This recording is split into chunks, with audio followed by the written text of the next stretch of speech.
जब बाबा साहब डॉक्टर अम्बेडकर इस देश के अंदर सबको समानता, बंधुता, भाईचारा, सबको समान अधिकार दे देते हैं, तो मेरा आप लोगों से एक सवाल है, तो बहुजन समाज आज भी सामाजिक और आर्थिक स्थिति से क्यों जूझ रहा है, ये मेरा बड़ा सवाल है। और इस सवाल का जवाब मुझे कहीं भी नहीं मिल रहा है। अब हमें यह लगता है कि हमें इस सवाल का जवाब हमें आंदोलन के माध्यम से खुद ही खोजना होगा। जब मैं इस सवाल को बहुजन समाज के सामने करता हूं तो मुझे कोई सवाल का जवाब नहीं देता है कि जब बाबा साहब डॉक्टर अम्बेडकर हमें सब अधिकार दे देते हैं और मान्यवर साहब काशीराम हमें बहुजन आंदोलन देकर जाते हैं, एक झोपड़ी में पले बड़े व्यक्ति हरियाणा रोपड़ की धरती से चलकर उत्तर प्रदेश में पहुंचे और देश के सबसे बड़े सूबे में आपकी सरकार बना देते हैं, लेकिन उनके जाने के बाद आज भी बहुजन समाज सरकार क्यों नहीं बना पाया, आज बहुजन समाज क्यों आगे नहीं बढ़ पा रहा है, उसका सबसे बड़ा कारण सवाल और बहुजन मूवमेंट पर ईमानदारी और निष्ठा से नया काम करना है।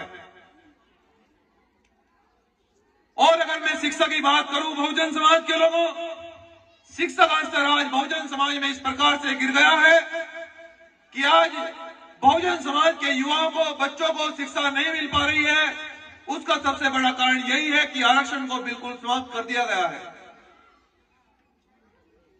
क्योंकि हमारे महापुरुषों ने, बाबा साहब डॉक्टर अम्बेडकर और मान्यवर साहब काशीराम जी भी ये कहते हैं कि आपको इस देश के अंदर सुबह सुबह 2 घंटी बजती हुई मिलेगी, 1 घंटी मंदिर में बजेगी, 1 घंटी विद्यालय में बजेगी। ये आपको तय करना है कि आपको किधर जाना है, आपकी उन्नति कौन से रास्ते पर चलकर होगी। उसका सबसे बड़ा उदाहरण बाबा साहब डॉक्टर अम्बेडकर ये कहते हैं कि बहुजन और मेरे भारत देश के लोगों, अगर मैं बेहद ईमानदारी, निष्ठा और पूरी मेहनत से अगर नहीं पढ़ पाता तो मैं शायद आपके लिए नहीं लड़ पाता और देश का संविधान नहीं लिख पाता। इसलिए बहुजन समाज के लोगों, आपको यह तय करना होगा कि हमारा उद्धार विद्यालय में जाने से होगा या इधर उधर जाने से होगा, यह आपको तय करना होगा। पेरियार नायकर स्वामी जी भी ये कहते हैं, नारायण गुरु जी ये कहते हैं कि 1 रोटी कम खाना लेकिन बच्चों को जरूर पढ़ाना। लेकिन आज की स्थिति यह है कि हमारे समाज की महिलाएं जब प्राइमरी में बच्चों को पढ़ने के लिए भेजती है, उन्हें यह नहीं पूछती है कि तुम्हारे बस्ते में, तुम्हारे बैग में किताब है कि नहीं है, बल्कि उन्हें यह पूछती है कि दलिए के लिए थाली रखी है नहीं रखी है। यह भी बहुत बड़ी समस्या है। ये बहुजन समाज के लोगों में यह बात इसलिए कह रहा हूं कि आने वाला समय आपके लिए बहुत दुर्भाग्यपूर्ण है। आपके अधिकारों को जिस तरह समाप्त किया जा रहा है, देश के महापुरुषों ने यह नारा दिया कि हम लोग 85% हैं, लेकिन 85% लोग पिटते भी हैं, रोज मुकदमे लिखे जाते हैं, कोई अधिकारी नहीं बच रहा है, कोई नेता नहीं बन रहा है, कोई सदन में यह नहीं कह सकता कि आरक्षण क्यों नहीं मिल रहा है, हमें अधिकार क्यों नहीं मिल रहे हैं, शिक्षा बहुजन समाज के बच्चों को क्यों नहीं मिल रहा है, किसी की हिम्मत कहने के लिए नहीं हो रही है। क्योंकि इस देश के अंदर आरक्षित सीटों पे सबसे ज्यादा MP MLA वो समझौते से चुनकर जा रहे हैं। मेरी बात को बड़े ध्यान से सुनना बहुजन समाज के लोगों, इस देश की आरक्षित सीटों पे सारे नेता MP MLA समझौते से चुनकर जा रहे हैं। उनको टिकट देने से पहले यह कहा जाता है कि संविधान की बात नहीं करोगे, बहुजन की बात नहीं करोगे, शिक्षा की बात नहीं करोगे, अधिकारों की बात नहीं करोगे। अरे हम नहीं करेंगे तो फिर कौन करेगा? बहुजन समाज के लोगों, मैं आपसे पूछना चाहता हूं, क्या यही बाबा साहब का मिशन है? क्या यही बाबा साहब ने हमें सिखाया है? बाबा साहब जाते जाते ये कहकर गए कि मेरे भारतवर्ष के लोगों, मैं ये कारवा इधर बेहद मुसीबतों से लेकर आया हूं, अगर आप इसको आगे नहीं ले जा पाए तो इसको पीछे भी मत जाने देना, मेरी आपसे अपील है। लेकिन मुझे यह लगता है कि जो प्रोफेसर हमारे बीच में बैठे हैं, ये तो इस कारवा को आगे बढ़ाना चाहते हैं।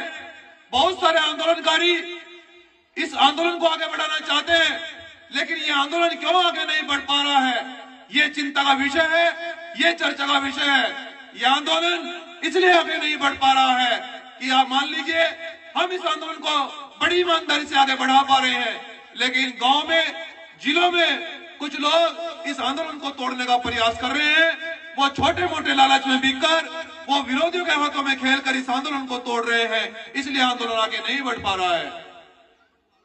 बहुजन समाज के लोगों, मैं ये पीड़ा आपको इसलिए कहना चाहता हूं कि अगर अब भी हम लोग अगर नहीं समझ पाए तो आने वाला समय बड़ा भयंकर है। मैं पूरी विश्वास के साथ तो आपको कह रहा हूं। और बहुजन समाज के लोगों, जिस प्रकार से इस देश की व्यवस्था बनने जा रही है, चाहे वो SC ST OBC माइनॉरिटी का मामला हो, अभी देश के गृह मंत्री जी ने बयान दिया, आप जानते हैं। अभी सदन में संविधान को बदलने का प्रयास पूरा चल रहा है, आप जानते हैं। लेकिन अगर संविधान नहीं बचेगा तो बहुजन समाज के लोगों, बाबा साहब डॉक्टर अंबेडकर की पूरी मेहनत बेकार हो जाएगी और हमें कोई अधिकार नहीं मिलेगा। हमारी जिंदगी अंग्रेजों के जमाने से भी बद से बदतर हो जाएगी, ये बड़ी बात ध्यान रखना। इसलिए मैं आपको ये पूरे विश्वास के साथ कहना चाहता हूं कि हरियाणा हमारा जिगर है, हमारा दिल है। हरियाणा में हम सबसे ज्यादा लगाव रखते हैं। हरियाणा, पंजाब हमारे लिए एक तरफ रहता है और पूरा देश एक तरफ रहता है, क्योंकि हरियाणा पंजाब की धरती पर बहुत सारे क्रांतिकारी, बहुत सारे नेता, बहुत सारे योद्धा, और ये क्रांतिकारी धरती है और यहाँ बड़े ईमानदार नेता और बड़े ईमानदार आंदोलनकारी हुए हैं। इसलिए हम सबसे ज्यादा लगाव हरियाणा पंजाब की धरती से रखते हैं और आपसे पूरी उम्मीद भी करते हैं कि हरियाणा पंजाब के लोग इस आंदोलन में पूरा सहयोग करके इस आंदोलन को आगे बढ़ाकर हमारा साथ देंगे और इस आंदोलन को हम पूरी मेहनत और लगन से आगे बढ़ाएंगे। मैं पूरा विश्वास भी दिलाना चाहता हूं आपको। बहुजन समाज के लोगों, जागरूक टीम ने आज ये जो कार्यक्रम रखा, मैं उनका भी पुनः धन्यवाद करना चाहता हूं। और मैं ये चाहता हूं कि हरियाणा में आरक्षण और जमीन की लड़ाई को, संविधान बचाओ आंदोलन देश के अंदर हम बड़ी मजबूती से चला रहे हैं। और मैं ये चाहता हूं कि जितने भी यहाँ पर युवा अपने भाई की आवाज को सुन रहे हो, हम हरियाणा के प्रत्येक जिले में उस आंदोलन को लेकर जाएंगे। और मैं ये पूरे विश्वास के साथ कहना चाहता हूं कि कभी मंजीत नौटियाल ने कभी आपको पीठ नहीं दिखाई। जब जब आपने पुकारा, मैंने आंदोलन को बड़ी मजबूती से, बड़ी ईमानदारी से सींचा। और मैं तो ये भी विश्वास दिलाता हूं, और मुझे ये लगता है कि जितनी संख्या में यहाँ पर भारी संख्या में महिलाएं बैठी हैं, मुझे ये भी लगता है कि अब इस आंदोलन में हमारी माताएं, बहनें